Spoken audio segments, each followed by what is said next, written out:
Hello, everyone. This is the Gospel according to John, chapter 11. Now a certain man was sick, Lazarus of Bethany, the village of Mary and her sister Martha. It was the Mary who anointed the Lord with ointment and wiped his feet with her hair, whose brother Lazarus was sick. So the sisters sent word to him, saying, Lord, behold, he whom you love is sick. But when Jesus heard this, he said, This sickness is not to end in death, but for the glory of God, so that the Son of God may be glorified by it. Now Jesus loved Martha and her sister and Lazarus. So when he heard that he was sick, he then stayed 2 days longer in the place where he was. Then after this he said to the disciples, Let us go to Judea again. The disciples said to him, Rabbi, the Jews were just now seeking to stone you, and are you going there again? Jesus answered, Are there not 12 hours in the day? If anyone walks in the day, he does not stumble, because he sees the light of the world. But if anyone walks in the night, he stumbles, because the light is not in him. This he said, and after that he said to them, Our friend Lazarus has fallen asleep, but I go, so that I may awaken him out of sleep. The disciples then said to him, Lord, if he has fallen asleep, he will recover. Now Jesus had spoken of his death, but they thought he was speaking of literal sleep. So Jesus then said to them plainly, Lazarus is dead. And I am glad for your sakes that I was not there, so that you may believe, but let us go to him. Therefore Thomas, who is called Didymus, said to his fellow disciples, Let us also go, so that we may die with him. So when Jesus came, he found that he had already been in the tomb 4 days. Now Bethany was near Jerusalem, about 2 miles off, and many of the Jews had come to Martha and Mary to console them concerning their brother. Martha therefore, when she heard that Jesus was coming, went to meet him, but Mary stayed at the house. Martha then said to Jesus, Lord, if you had been here, my brother would not have died. Even now I know that whatever you ask of God, God will give you. Jesus said to her, Your brother will rise again. Martha said to him, I know that he will rise again in the resurrection on the last day. Jesus said to her, I am the resurrection and the life. He who believes in me will live, even if he dies. And everyone who lives and believes in me will never die. Do you believe this? She said to him, Yes, Lord.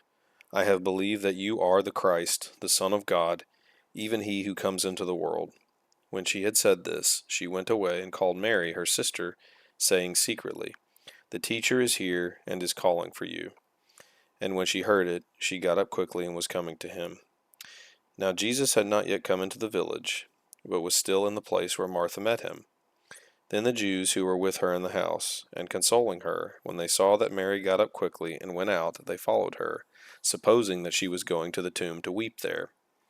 Therefore when Mary came where Jesus was, she saw him, and fell at his feet, saying to him, Lord, if you had been here, my brother would not have died.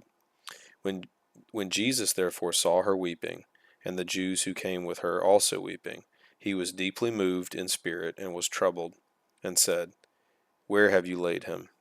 They said to him, Lord, come and see. Jesus wept. So the Jews were saying, See how he loved him.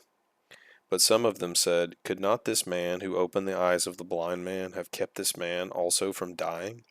So Jesus, again being deeply moved within, came to the tomb. Now it was a cave, and a stone was lying against it. Jesus said, Remove the stone. Martha, the sister of the deceased, said to him, Lord, by this time there will be a stench, for he has been dead 4 days. Jesus said to her, Did I not say to you that if you believe, you will see the glory of God? So they removed the stone. Then Jesus raised his eyes and said, Father, I thank you that you have heard me. I knew that you always hear me, but because of the people standing around I said it, so that they may believe that you sent me. When he had said these things, he cried out with a loud voice, Lazarus, come forth. The man who had died came forth, bound hand and foot with wrappings, and his face was wrapped around with a cloth. Jesus said to them, Unbind him and let him go. Therefore, many of the Jews who came to Mary and saw what he had done believed in him. But some of them went to the Pharisees and told them the things which Jesus had done. Therefore the chief priests and the Pharisees convened a council and were saying, "What are we doing? For this man is performing many signs. If we let him go on like this, all men will believe in him, and the Romans will come and take away both our place and our nation." But one of them, Caiaphas, who was high priest that year, said to them, "You know nothing at all, nor do you take into account that it is expedient for you that one man die for the people, and that the whole nation not perish." Now he did not say this on his own initiative, but being high priest that year, he prophesied that Jesus was going to die for the nation, and not for the nation only, but in order that he might also gather together into one the children of God who are scattered abroad. So from that day on they planned together to kill him. Therefore Jesus no longer continued to walk publicly among the Jews, but went away from there to the country, near the wilderness, into a city called Ephraim, and there he stayed with the disciples. Now the Passover of the Jews was near, and many went up to Jerusalem out of the country before the Passover to purify themselves. So they were seeking for Jesus, and were saying to one another as they stood in the temple, "What do you think, that he will not come to the feast at all?"